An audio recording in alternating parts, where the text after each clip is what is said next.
Some women are so cold, so brutal. They don't need an excuse to murder. They kill anyone who gets in their way. A Florida wife turns a misdemeanor into murder. She was an evil woman, a threat to anybody who crossed her. A teenager lives out her morbid fantasies.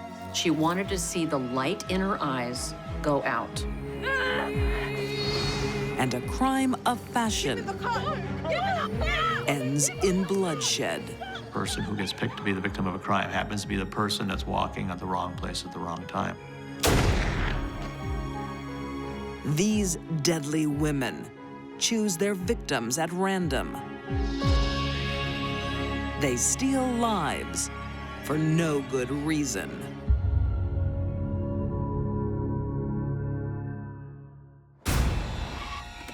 The police are there to serve and protect. What occurs is any police officer's worst nightmare. Every day they risk their own lives to keep others safe. Stand against the car, man. It only takes one well-placed bullet to kill someone. But who looks out for them? She should not be in jail. She should have been put to death.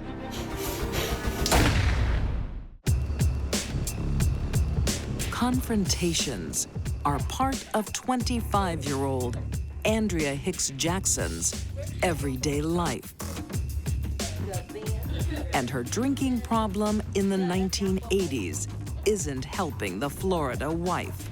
Alcohol released Andrea's inhibitions, and when she was drunk, she was a terror. Her domestic life with husband Sheldon is volatile. Yo, I'm drinking. Yo, come on, get up. Get your hands off me. But Andrea has little trust in men. They bring back bad memories. Andrea was raped at the age of 10, badly enough to be hospitalized, and she never got the psychiatric care she needed. From that moment forward, Andrea was looking for someone to pay for that crime.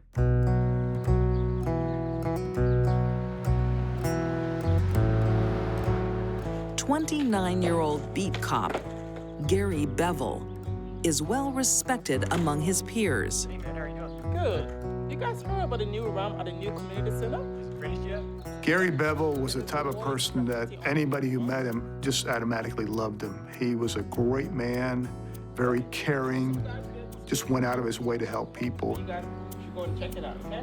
Check it out, right? Sounds good. Hey guys. He was very well liked in his community, very active in programs for children, very liked throughout the department. I mean, he was an outstanding officer, and he was an officer that everybody else looked up to.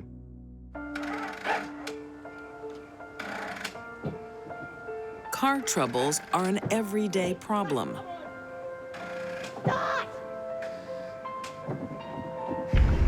But it's enough to send the volatile Andrea over the edge. On May 16th, 1983, two very different lives will collide over this everyday problem. When Andrea flew into a rage, it was a blind rage.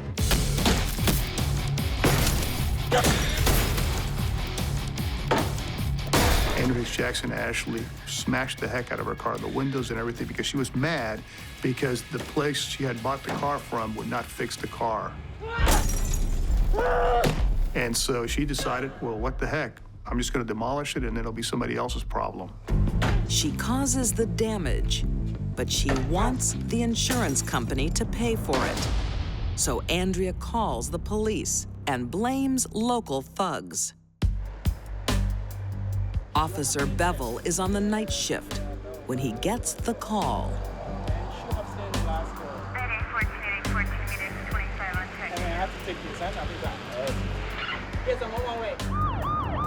The call that Officer Bevel received was just a routine call. That's why nothing really got him scared, or he wasn't in fear of anything happening. It was just a routine call that every officer responds to hundreds, millions of times. Officer Bevel, 20-month rookie, rolls up on the scene, finds a car with windows broken out, and starts interviewing Andrea Hicks Jackson, who says she's the owner of the car. Somebody smashed my car. Andrea sticks to her lie that local thugs wrecked her ride. Officer Bevel has no reason not to believe her. He allows her to go into her house to get her car registration. What Officer Bevel doesn't know is Andrea has been in trouble before with the law. Andrea Hicks Jackson did have a criminal history involving drugs and other assorted crimes. Andrea had been in trouble, but they were non-violent crimes, mostly misdemeanors. The last thing Andrea wants is to go back to jail. She will do anything to stay out. Now, before she came downstairs, we had a witness who described her, Andrea Hicks Jackson, as putting a gun in her waist and walking down the stairs. She did it. I saw the whole thing. She said this is her car. Before Andrea returns, a neighbor comes forward. She was smashing up that glass in the trunk and all that. Neighbors came forward and said, we actually observed Andrea Hicks Jackson demolish the car. The person that you need to be looking at is Andrea Hicks Jackson. Officer Bevel believes the neighbors and not Andrea. He's convinced she's made a false statement. When Hicks Jackson comes back, Officer Bevel apparently informs her that she is now going to be cited for filing a false police report and starts trying to bring her back to his police cruiser. She starts struggling with him. It's exactly what Andrea doesn't want to happen. Now she has to make a big decision. Andrea Hicks Jackson was such a mean and evil person that she didn't want to go back to jail no matter what. And she was going to take whatever steps necessary to ensure that. You made me drop my case. Where your keys? You found my keys.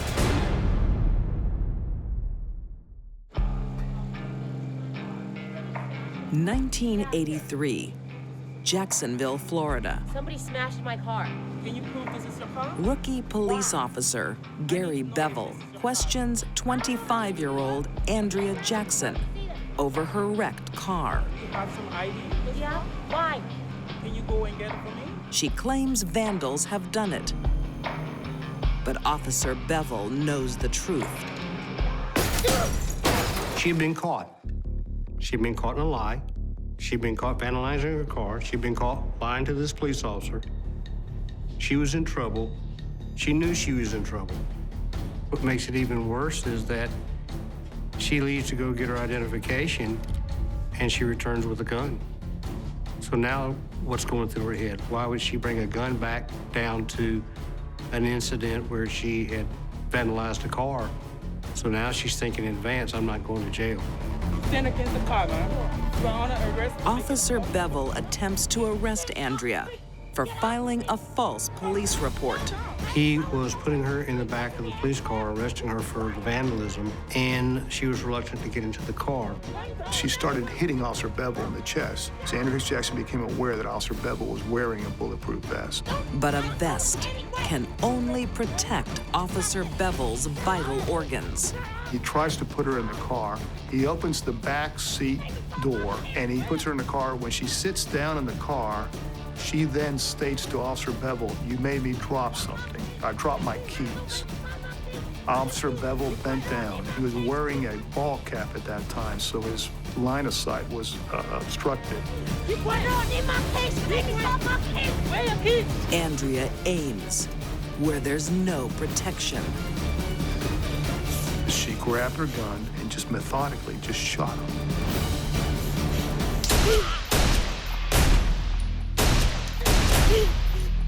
She shot him 4 times in the top of the head. And then the other 2 shots hit, I believe, the collarbone and then part of the chest. It was a brutal execution-style murder. That's the best way to describe it. You don't survive 5 bullet holes to the head very often. It's a rarity. 1, maybe, not 5.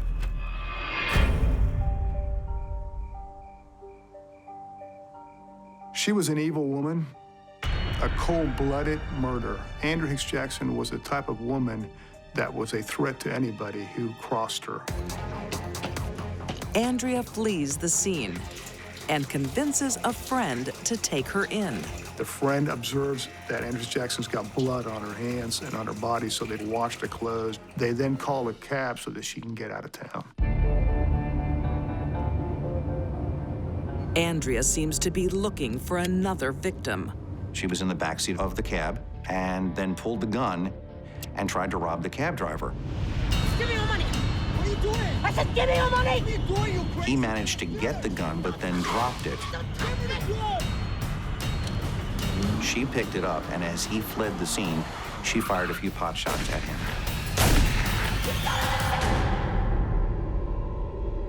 Andrea fires off 2 rounds, but misses. Left on the side of the road, the only thing Andrea can think to do is go back home. They actually arrested her, and she ended up struggling and fighting with the officers, but they also found the murder weapon. Andrea's defense for shooting Officer Bevel is she didn't want to be manhandled because of her past abuse. They were trying to say that she was an abused woman and had been abused as a child, and that she was reacting due to this abuse. But the investigators believe her motivation is much simpler. Calm down, Mom. Calm down. I ain't going nowhere. Andrea Jackson's motive was clear-cut. She did not want to go back to jail. This was a cold-blooded murder, and there's no other way to describe it. You made me drop my kids.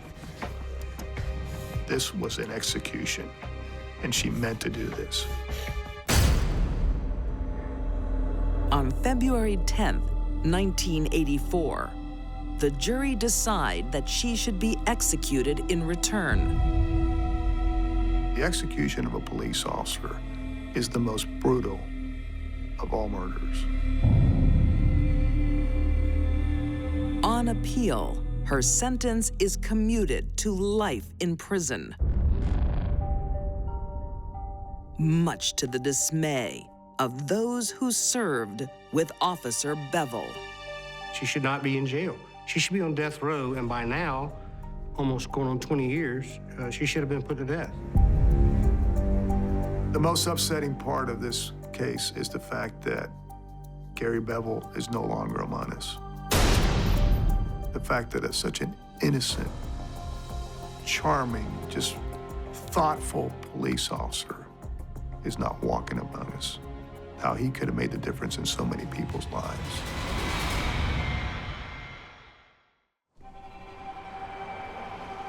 Society has safeguards to protect our children from predators.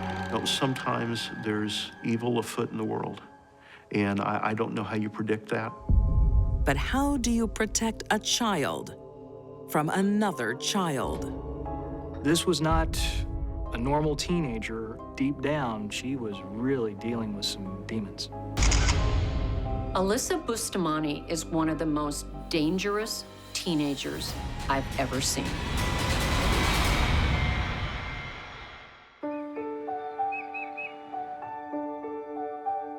Moms lead busy lives and sometimes need an afternoon nap. But 6-year-old Alyssa Bustamante's mom isn't sleeping. Mom, wake up. She's high on drugs. At one point, Alyssa's mother abandoned her. At another point, Alyssa's mother had a drug overdose right in front of her. She had a very troubled background, very troubled life. Her mother and father both had issues with drugs and drinking. Some children could witness their mother overdosing and not be damaged by it. Others, it could be very, very traumatic. And it probably was for Alyssa.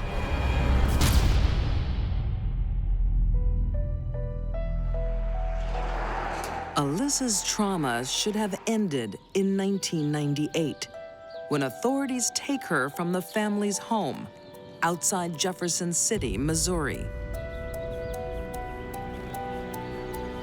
Alyssa moves in with her grandmother for a second chance at life. And just wait till you see your new room. The grandmother was charged with taking care of Alyssa and her brothers and her sister by court order due to issues that Alyssa's mother had over the years.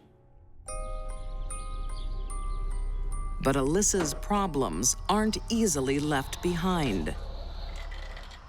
She is plagued by violent and suicidal thoughts.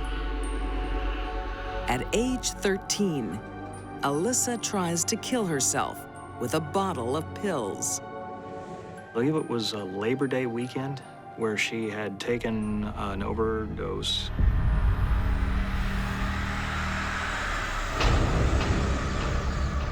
And was found in a bathroom. Alyssa?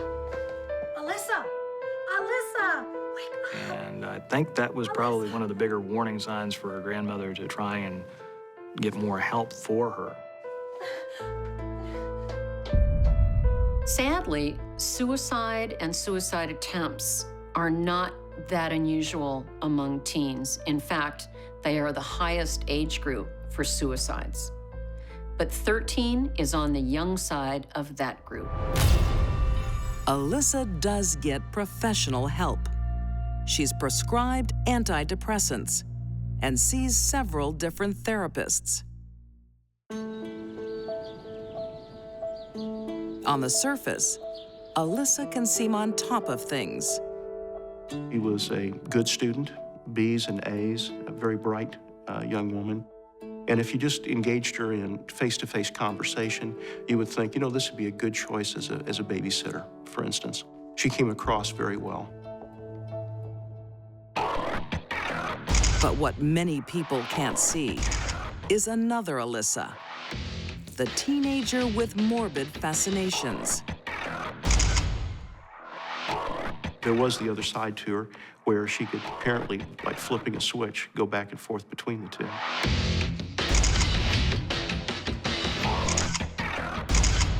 It was almost like she was leading two different lives. She was able to put on a good front, but inside, evidently something was really building up, really building up. Alyssa starts cutting herself.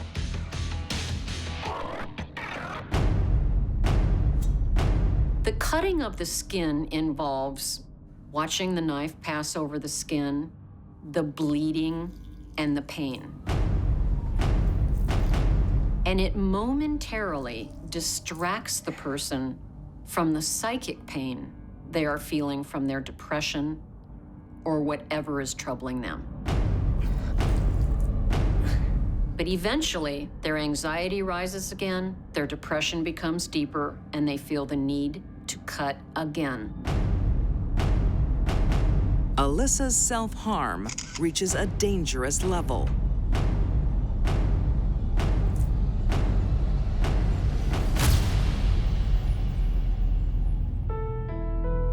Alyssa had over 300 cuts, self-inflicted, on her body, as well as burn marks and bites. Alyssa was a very, very disturbed young woman. Online, bad Alyssa starts making public appearances. She lists as her hobbies cutting and killing people. Teenagers are famous for trying to get attention, but most of them don't say they kill people for fun.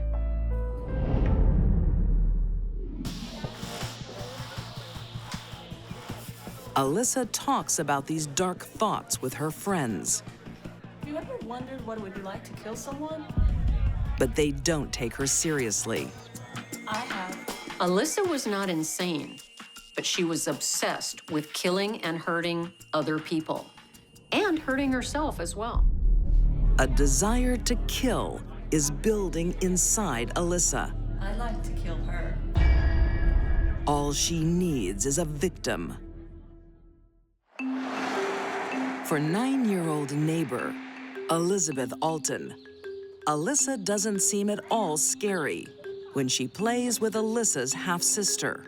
Everything I can tell about Elizabeth is that she was a sweet young lady who did relatively well in school. Her classmates seemed to like her. The teachers had good reports. And her mom and her family loved her dearly. Elizabeth can hardly know she is walking into the fantasy of a very dark mind. think Alyssa chose Elizabeth predominantly because it was a relatively easy target of opportunity. And that's a horrid thing.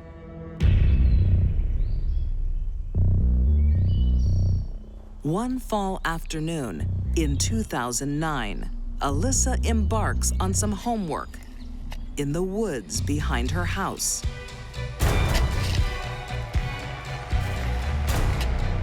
She'd been considering killing for some time, and certainly has taken, significant steps towards accomplishing that end.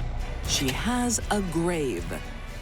Now all Alyssa needs is a victim.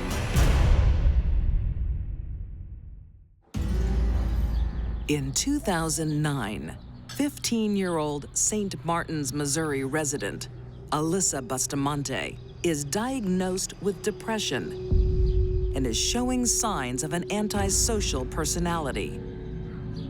It means exactly what it says. The individual doesn't like society or people, and these people have no empathy for other human beings.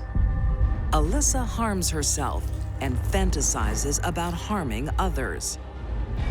Now she sees the chance in her little sister's playmate, 9-year-old Elizabeth Alton. She had frequently gone to the 5-year-old's residence and played before, so it wasn't a huge issue. On Wednesday, October 21st, 2009, Alyssa seizes her chance. They were met by the 5-year-old's older sister, Alyssa Bustamante. And that's where they separated, and the 5-year-old ended up going home, and Alyssa began taking Elizabeth out into the woods, telling that she had a surprise for her. It was here 6 days earlier. Alyssa prepared a shallow grave. It's getting dark now.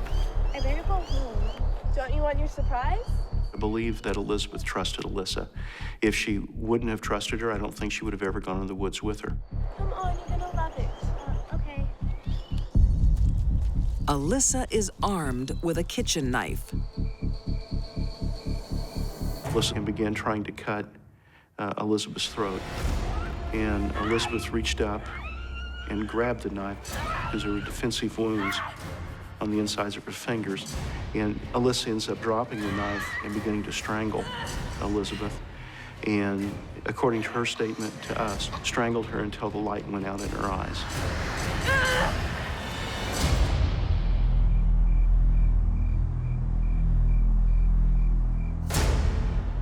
And then she's down, kneeling across Elizabeth's torso and takes the knife and stabs her, I believe, 8 times.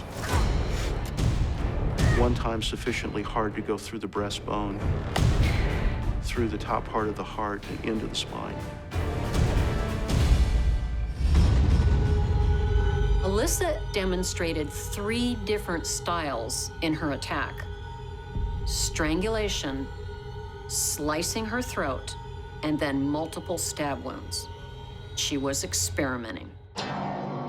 Alyssa's brutal experiment was years in the making. Years of self-harm, dark fantasies, and mental instability. It's very rare for even an adult to kill a child. It's even more rare for a 15-year-old girl to kill a 9-year-old. But that's what Alyssa did.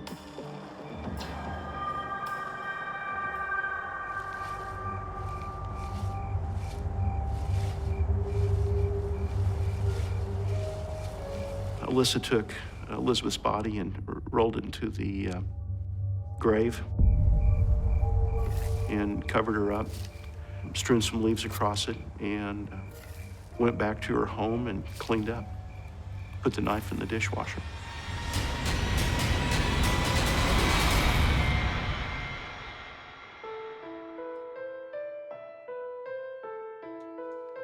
Next, Alyssa confides in her diary. She wrote in her journal, "I did it, I've done it, I can't believe it, what a rush." She was exhilarated, she felt such a euphoric attitude. That was the feeling you got by reading that. She writes in her diary how much she enjoyed it, and then says, "Oh, I've got to go to church now." laugh out loud.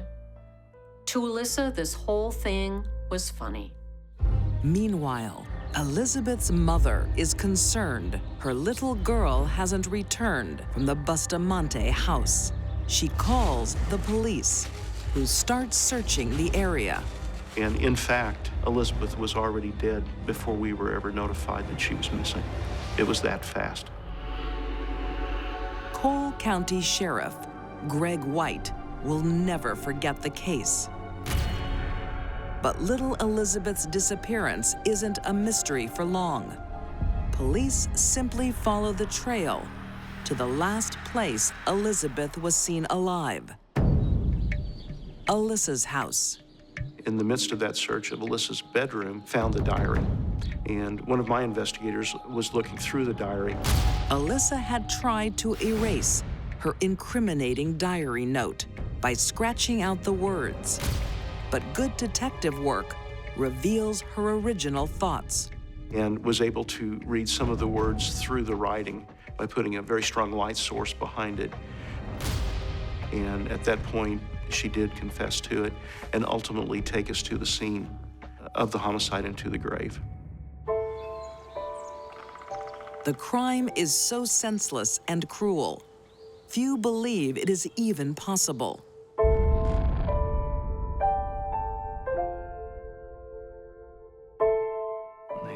That there was an audible hush. You know, they just really couldn't believe, nobody could believe that, number one, the child was dead, and number two, that the person that did it was as young as she was. And that just floored so many people, everybody. Even more tragic, it emerges that just weeks before the killing, clinicians considered committing Alyssa to hospital care. It was determined by a panel of psychiatrists that Alyssa should be hospitalized, long-term commitment. That could only happen if Alyssa was determined by more than one psychiatrist to be a danger to either herself or to others.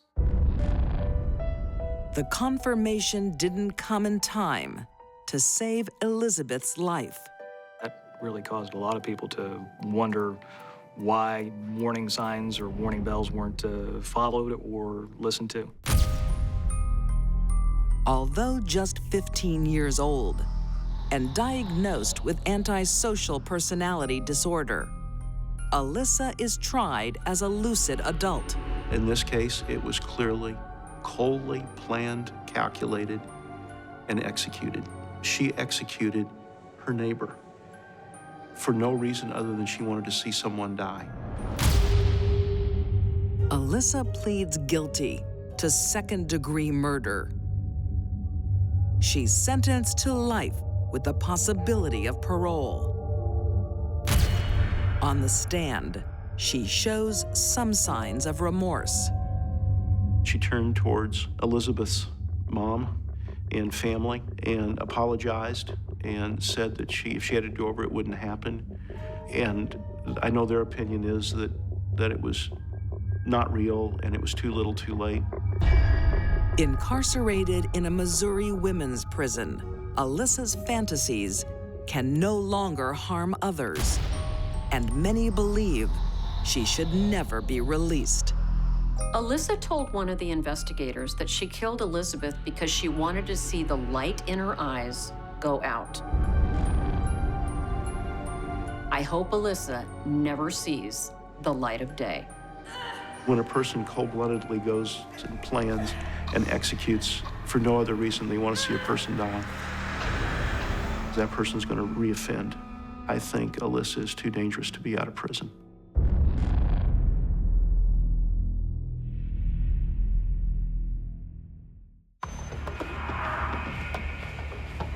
For some kids, childhood is full of happy memories.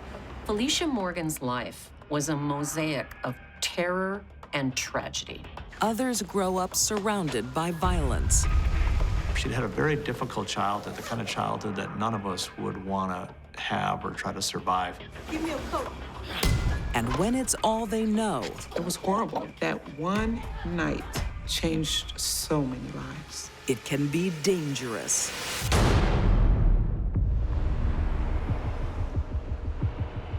In the early 1990s in Milwaukee, Wisconsin, 17-year-old Felicia Morgan is exposed to more of the bad side of life than most people. Yo, Felicia, your uncle has been shot. He's been shot.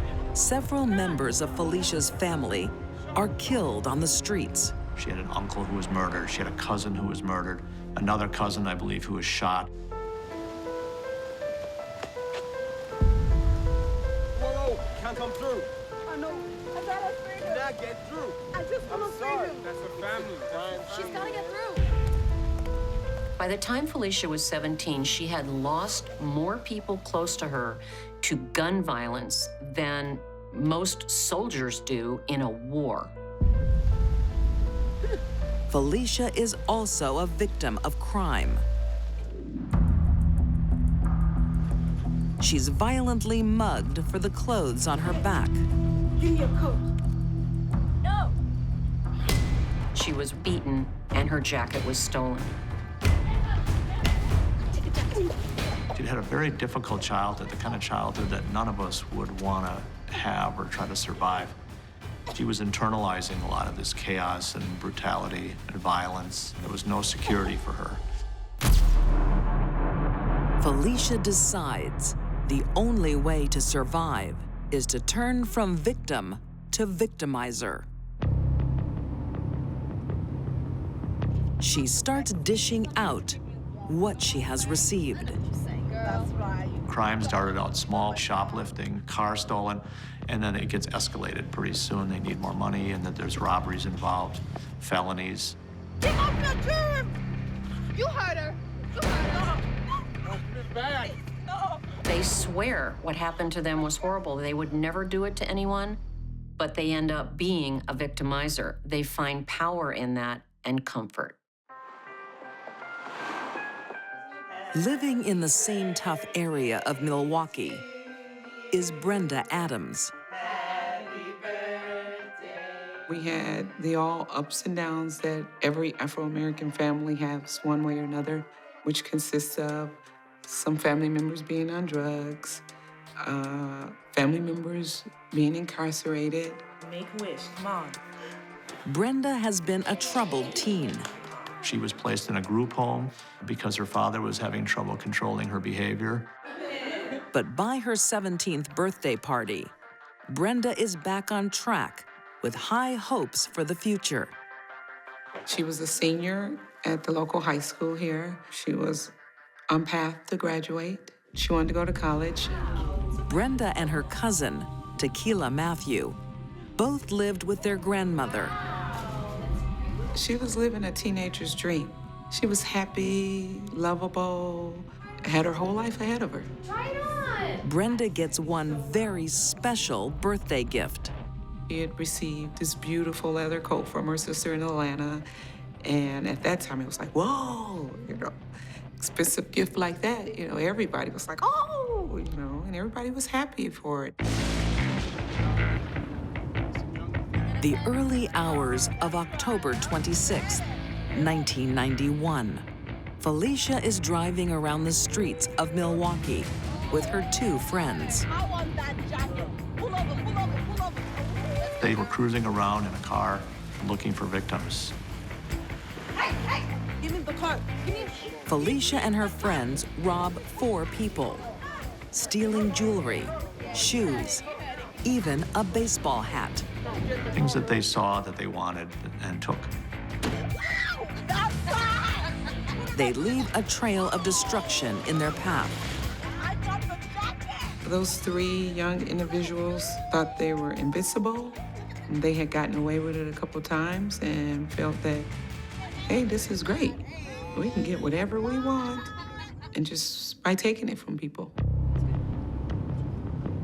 But tonight, things will get out of control.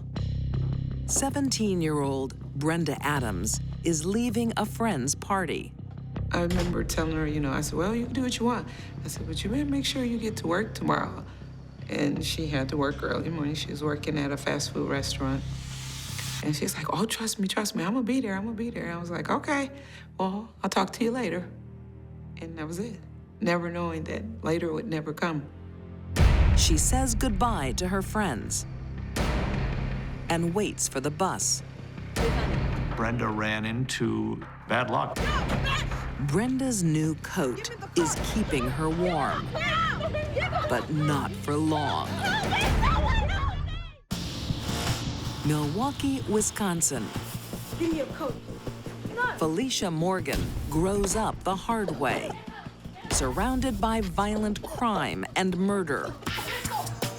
But she is no longer a victim. She's become the predator.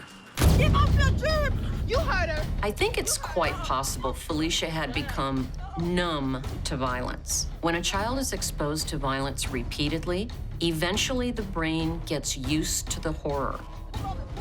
Violence becomes common. Felicia and two friends are cruising the neighborhood, stealing from easy targets. You know, the person who gets picked to be the victim of a crime happens to be the person that's walking at the wrong place at the wrong time. That's what Brenda was doing. 1 a.m., October 26th, 1991. Oh, that's right. I'm ready. Felicia and her friends spot 17-year-old Brenda Adams. She is wearing her special birthday present, a brand new leather coat. Brenda was at the party. She came outside onto the street and ran into these criminals. Felicia was part of a pack, like a pack of wolves. They were egging each other on. Felicia and her friend try to take the coat, but Brenda fights back.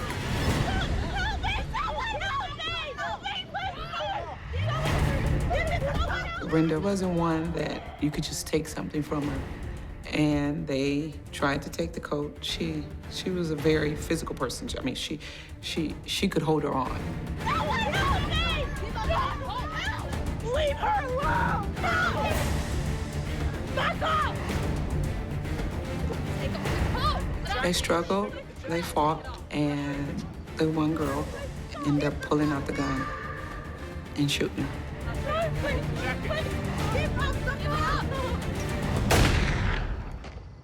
She took full advantage of that gun and used it for its deadly purpose.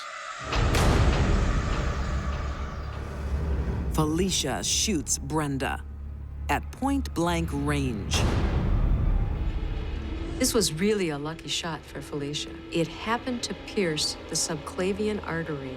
This is approximately 2 to 3 inches from the heart. She would lose consciousness very rapidly. There would be a large amount of blood on her clothing. There would probably be blood on the street underneath her. But a dying girl doesn't stop Felicia claiming her trophy. As she lay on the ground bleeding, take the coat off of her, and they drove off and left her there for dead. That's the most shocking part of this crime, Oh my God! is that this young woman lost her life for no good reason because this girl wanted her coat. I got the jacket! Just months before, Felicia is beaten up for her coat. Now, she commits the same crime of fashion. And that act, it was a way of undoing or getting even what was done to her. She went from being powerless to the one with the power. Please join me, please. My Shooting a girl doesn't deter Felicia and her friends from hunting for more victims. Take the coat, and they get back in the car. They still proceed to go on and do 2 more robberies after that. For Felicia, committing violent acts on other people had become second nature, and it was easy for her to do. She grew up with it. Felicia isn't on the run long. She tells family members what she's done and is convinced to turn herself into the police the next day. She's still wearing Brenda's blood-stained coat. I think Felicia wore Brenda's jacket the day after the murder with bloodstains on it because somehow it probably represented a trophy. Felicia is charged with first-degree intentional murder. Her attorney presents a novel defense that Felicia is suffering from urban psychosis due to her lifelong exposure to violence. The defense wanted us all to believe that her violent background was causing her to be sick, essentially, to be mentally ill, to be unresponsible for this act. I don't think Felicia was psychotic. There's no evidence of that, but she certainly was influenced by her environment and the combat that she was exposed to and all the murders and shootings in her family. I looked at it as her life was not much different than a lot of the inner city lives, or even Brenda's. And she wasn't out killing, robbing. The jury doesn't buy it either. Jurors may have sympathy and empathy for what somebody like Felicia goes through that led them to a point of taking another person's life, but they don't want them walking the streets. On October 29th, 1992, Felicia Morgan is convicted and sentenced to life in prison with the possibility of parole after 13 years.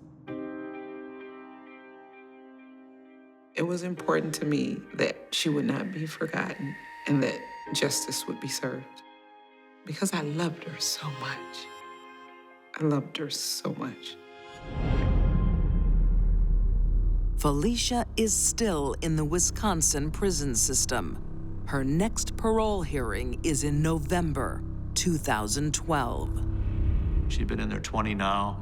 I don't know at what point the parole board is going to say she's ready to come out. I think when they do say that, there may be people who resist that.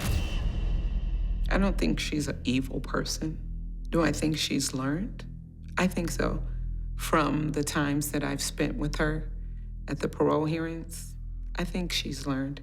I think she's looked back and regretted that awful night as much as everyone else has. These deadly women murdered people who never did them any harm. Andrea Hicks Jackson killed a respected policeman she'd called for help. Alyssa Bustamante acted out her darkest fantasies on an innocent child. And Felicia Morgan wanted the latest fashion over a life. All three were callous killers. They stole lives for no good reason.